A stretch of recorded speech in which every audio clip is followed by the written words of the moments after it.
자, 첫 번째로는 위고비 출시가 임박했기 때문에 이와 관련해서 한번 얘기를 나눠보려고 합니다. 위고비가 국내에서 오는 15일부터 정식 출시가 되죠. 국내 출시를 앞두고 기대감을 안고 있는 상황에서 또 펩트론의 기술평가 계약 소식에 오늘 비만 치료제 테마가 다시 불붙고 있는 모습입니다. 멘토님이 위고비와 관련해서 세론으로 작용을 할까 아니면 지속성이 있을까 의견이 분분한 것 같아요. 멘토님의 생각은 어떠실까요? 저는 기대감이 좀 크다라고 볼 수가 음. 있다라고 생각이 들고 있어요. 이 비만 치료제 출시나 이런 부분이 다 된다라고 하면은 가격대도 제가 생각했던 것보다 그렇게 너무 비싸다라고 생각은 안 든 오. 정도로 좀 괜찮게 나왔지 않았나라는 생각이 들고 있고, 이게 어떻게 보면은 많은 분들이 비만 치료제라고 알고 있겠지만 어떻게 보면 다이어트 쪽으로도 어떻게 보면 이게 어떻게 미용 쪽으로도 관련이 있다라고 보고 있어요. 그렇기 때문에 이쪽 미용 시장은 어마어마한 시장이다라고 생각이 들고 있고, 그거에 따라서 비만 치료제도 어떻게 보면 확산이나 이런 부분이 더 커지게 나갈 수도 있다. 이런 부분이 있잖아요. 어떻게 보면은 비만 치료제 누가 먹었어요. 근데 살이 많이 빠졌습니다. 그러면은 어떻게 보면은 나도 먹고 싶다 이런 부분 생각이 들 수도 있고, 그거에 따라서 매출이나 이런 부분이 폭발적으로 더 올라갈 가능성이 있기 때문에 저는 세럼보다는 어떻게 보면은 출시하고 나서 좀 더 조정이 들어온다면 그때가 더 매수 기회가 되지 않을까. 장기적으로 봤을 때는 이게 어떻게 보면 유고비가 출시하는 비만 치료제가 한 번 먹고 끝이 아니라 계속적으로 주기적으로 먹어야 되는 부분도 있고 운동도 병행해야 되는 부분도 있다라고 생각이 들고 있어요. 그렇기 때문에 어떻게 보면 한 번 이거를 섭취하기 시작하면은 계속적으로 빠질 수밖에 없는 부분이기 때문에 매출액은 확실히 올라갈 가능성은 높다라고 여겨지고 있습니다. 네, 이 비만 치료제와 관련해서는 미용 시장으로의 확장까지도 연결을 시켜봐야 할 것 같습니다. 멘토님께서는 세럼보다는 이 지속성에 조금 더 무게를 두고 있으신데요. 장기적으로 봤을 때 그래도 추가적인 재료가 나온다면 관련주들의 상승이 계속해서 일어날 것으로 보고 있으십니다.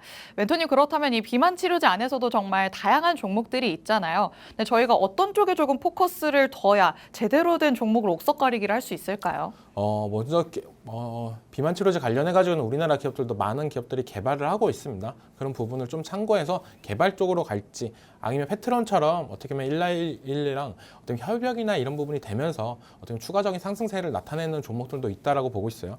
페트론이 어떻게 보면 과거부터 계속적으로 나왔던 부분을 기존에 어떻게 보면 비만 치료제의 역사를 보면은 하루에 한 번씩 맞았던 부분이 이제 일주일에 한 번, 그리고 페트론의 기술을 접목을 해서 완료가 된다라고 하면 한 달에 한 번까지도 가능성이 있던 부분이 있기 때문에 어떻게 보면 페트론이나 이런 종목들이 어떻게 보면 더욱더 부각이 될 가능성은 있습니다. 왜냐하면 기존에 어떻게 보면 많이 불편함이나 이런 부분이 있었던 부분이 한 달에 한 번이라고 생각한다면 일주일에 한 번만 시간을 내서 병원을 가야 됐던 분들이 한 달에 한 번만 가면 되네. 그러면 어떻게 보면 실용성이나 편의성이 더 올라가는 만큼 매출액은 더 올라갈 수 있다라고 얘기해지고 있고, 그 다음으로 뭐 블루엔텍이나 이런 종목들도 유심히 봐야 된다라고 말씀을 해드리고 싶어요.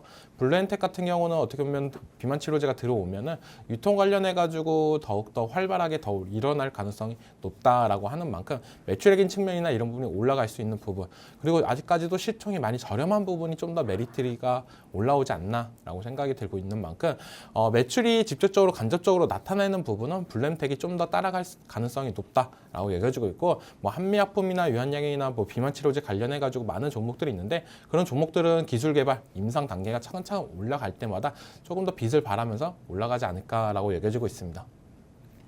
네, 시장 안에서 테마주로 엮이는 종목들은 조금만 뭔가의 연관성이 있어도 같이 따라 올라간다는 거 다들 알고 있으시죠?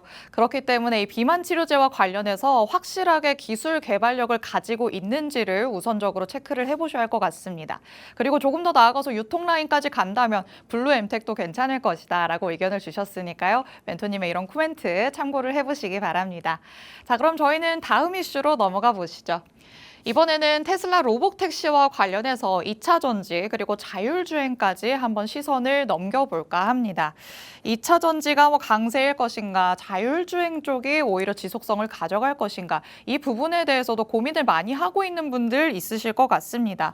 어제장에서는 2차 전지가 또 시세 분출하는 모습이 나타났었지만 자율주행은 또 잊을만 하면 한 번씩 치고 올라오는 테마이기도 하죠. 그렇기 때문에 로보택시와 관련해서 어디에 초점을 맞춰봐야 할지도 멘토님과 확인을 해봐야 할 것 같습니다. 멘토님이 테슬라의 로보택시 점점 다가오고 있어요. 네. 저희 쉬고 오면은 이제 로보택시 나오겠네라는 생각이 들 것 같은데 이것도 마찬가지로 어디에 좀 포커스를 둬야 될까요? 이것도 뭐 세론이냐 아니냐 이런 부분이 되게 많이 나올 가능성도 있다라고 생각하는 게 테슬라가 어떻게 보면 바닥을 다지고 나서 어느 정도 상승세나 이런 부분이 좋게 나왔다라고 여겨지고 있고 그럼 전체적으로 봤을 때 2차 전지도 어떻게 보면 동반적으로 바닥을 다지고 올라가주는 모습이 나왔습니다. 물론 저가 매수세나 이런 부분이 나오면서 세일업체 그 다음에 소재, 양극재, 음극재, 분리막 이쪽으로도 가다가 요즘에는 또 장비 업체들도 상승세가 눈에 띄게 올라가고 있는 모습세가 좀 의미 있다라고 여겨지고 있어요. 그 말은 자율주행보다는 저는 어떻게 보면은 바닥을 다지고 올라가는 2차 전지가 좀 더 강세를 보여주지 않을까라고 생각하는 부분이 좀 크고 자율주행 같은 경우는 어떻게 보면 확실한 대장주가 딱 눈에 띄지 않는다는 게 좀 흠이지 않나라고 생각이 들고 있어요.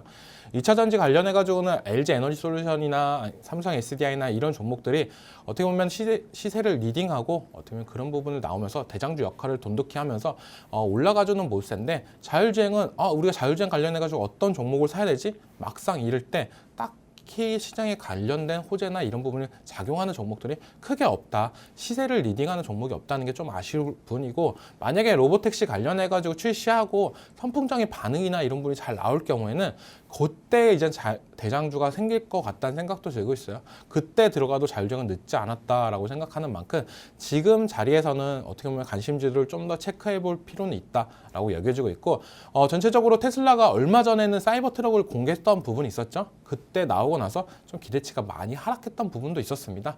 그렇기 때문에 로보택시에 너무 많은 기대감보다는 좀 더 차갑게 대응하는 부분 그런 부분도 필요하다. 하지만 이것 때문에 어떻게 보면 테슬라가 계속적으로 기대감을 갖고 바닥권에서 올라갔던 점 항상 출시가 된다라고 하면은 테슬라는 올라가고 나오고 나서 좀 떨어졌던 부분들도 있어요.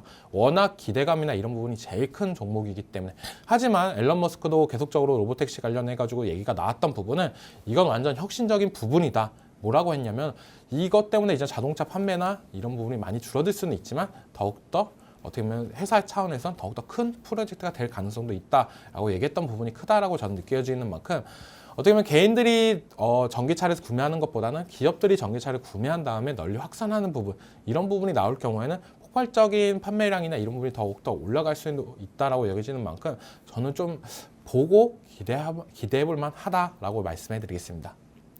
네, 로보택시와 관련해서는 조금은 차가운 심장 그리고 냉철한 판단력이 필요하지 않을까라는 생각이 듭니다. 이미 10일에 계속해서 로보택시 데이가 다가온다는 것에 대한 기대감이 과열되는 것 같은 양상이 펼쳐지고 있습니다. 그렇기 때문에 자율주행 쪽으로 눈길을 돌리셨던 분들이라면 오히려 조금 더 관찰을 한 후에 그 다음에 접근을 하는 게 좋겠다라고 의견을 주셨고요. 오히려 조금 안정적인 흐름을 가져가고자 하는 분들이라면 2차 전지 쪽에서 조금씩 바닥을 다지고 올라가려는 듯한 모습이 나오고 있기 때문에 이런 소재단이라든지 아니면 지금 시세를 나타내고 있는 장비 쪽으로 눈길을 돌려보면 어떨까라는 생각이 듭니다. 자, 그렇다면 멘토님, 지금 뭐 소재도 이미 조금 올라가는 모습을 보였고 장비도 조금씩 올라가려는 모습을 보이고 그렇다면 우리는 어떤 쪽으로 조금 더 집중을 해보는 게 좋을까요?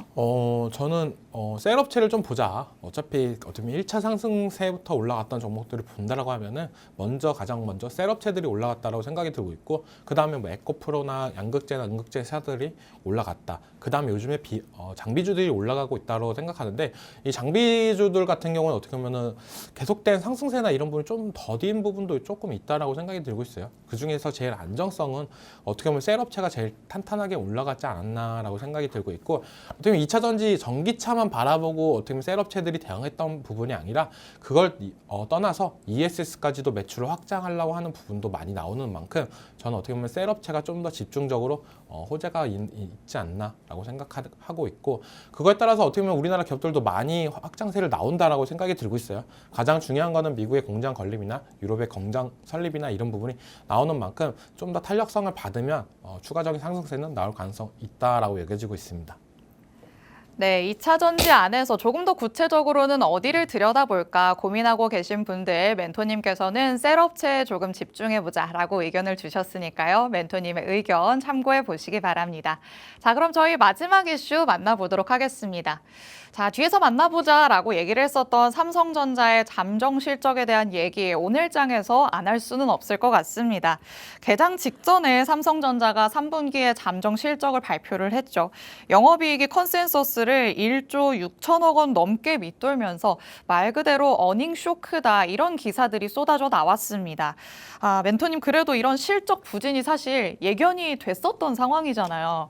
그럼 주가에는 반영이 이미 됐다고 보는 게 맞지 않을까요? 어느 정도 반영은 됐다라고 생각이 들고 있어요. 요즘 떨어져도 많이 떨어졌고 뭐 하향 리포트나 이런 부분이 나오면서 전체적인 반도체 시장도 안 좋았고 그런 부분 봤을 때 이 잠정 실적 발표는 어떻게 본다면 예상을 했던 부분이다라고 여겨지는데 제일 중요한 건 아까도 얘기했다시피 부회장에서 나왔던 코멘트나 이런 부분이 좀 더 이제는 기대를 해볼 수가 있다. 이때까지 안 했던 부분을 기업 입장에서 한다는 거는 지금은 조금 안 좋을지는 모르겠지만 좀 버틴다면 지금보다 더 올라갈 가능성은 있다라고 하는 부분이 크다라고 보고 있어요.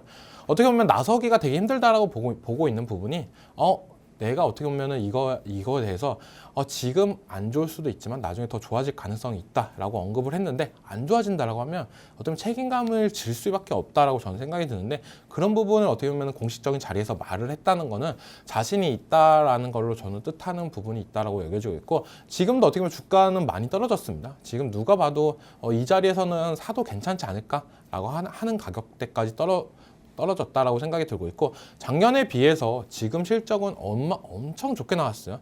물론 이번 연도가 반도체 관련해가지고 엔비디아 상승세나 데이터 센터 이런 부분 때문에 기대감을 갖고 많이 올라갔기 때문에 더욱더 기대감이 많아서 실적이 어떻게 보면 조금 안 좋게 보이는 것뿐이지 작년 대비 평가를 해봐도 워낙 좋게 나왔던 부분이 있다라고 여겨지고 있고 그런 부분 전체적으로 봤을 때 지금 가격은 너무 싸다라고 여겨지고 있습니다. 하지만 제일 중요한 거는 우리가 체크해 볼 부분은 외국인들의 수급이다라고 말씀해드리고 싶어요. 외국인들의 수급이 이제는 오늘장 이제 내일장부터 조금 더 들어오는 부분 그런 부분 이번 주부터 외국인들의 수급이 들어온다라고 여겨진다면 전 그때부터 따라서 들어가도 괜찮지 않을까. 그 전까지는 어떻게 보면 간망 심리로 대응해도 늦지 않았다라고 여겨지고 있어요. 우리가 어떻게 보면 삼성전자 바닥을 다지고 들어갈래 하는 것보다는 외국인들의 수급만 체크하면서 들어가도 저는 충분히 늦지 않고 워낙 무거운 종목이기 때문에 좀 더 우리가 차분한 마음으로 대응을 하자라고 여겨지고 있고 제일 중요한 거는 뭐 삼성전자냐 SK하이닉스냐 이런 부분이 시장에서 제일 관심이 있다라고 여겨지고 있어요. 그만큼 지금 삼성전자랑 SK하이닉스의 그 주가의 차이는 극명하게 나누는 부분은 가장 큰 건 HBM이었다. 그 부분을 삼성전자가 해소를 한다면 저는 여기서 어느 정도 추가 상승이나 이런 부분은 따라올 수 있다라고 여겨지고 있습니다. 네, 여러분이 삼성전자 안에서 포인트로 삼으셔야 될 부분은 바로 외국인의 수급이 될 것 같습니다. 지금도 뭐 워낙 저가 메리트가 있지 않냐라고 생각하시는 분들이 대다수일 것 같긴 하지만요. 그래도 외국인의 수급이 들어오는지를 체크한 다음에 진입을 하셔도 늦지 않을 것 같습니다. 멘토님 그런데 추가적으로 하나만 더 질문을 드려보도록 하겠습니다. 이 삼성전자가 반도체의 전부는 아니잖아요. 네. 그러면 삼성전자는 그렇다 치고 우리가 반도체는 언제쯤으로 좀 기대를 해봐야 오를 것이라고 좀 예측을 해볼 수 있을까요? 지금 삼성전자를 얘기하면서 지수도 조금 얘기를 해드리자면 지금 중국이 부양책 정책을 하면서 지수가 연일 상승세가 많이 나와주고 있어요. 그렇죠. 어떻게 보면은 일본 같은 경우는 그 저금리 시대에 어떻게 보면 주가 상승이나 이런 부분 때문에 외국인들이 많이 들어왔고 이제는 금리를 올린다라고 하면서 조금 이탈을 하고 있었는데 그 이탈하는 자금들이 국내 증시로 조금 와줬으면 좋겠다라는 생각도 들었는데 국내보다는 어떻게 보면 중국 시장으로 많이 빠졌다라고 여겨지고 있습니다. 그렇기 때문에 중국이 조금 안정세가 나와주고 삼성전자의 컬 테스트가 통과가 된다라고 하면 어느 정도 중국에서 수익을 보고 나왔던 그 외국인 기관들이 그 자금들이 국내적으로 흘러 들어오면서 다시 한번 상승세가 크게 나와주지 않을까. 약간 어떻게 보면 시간이 좀 걸린다라고 보고 있어요.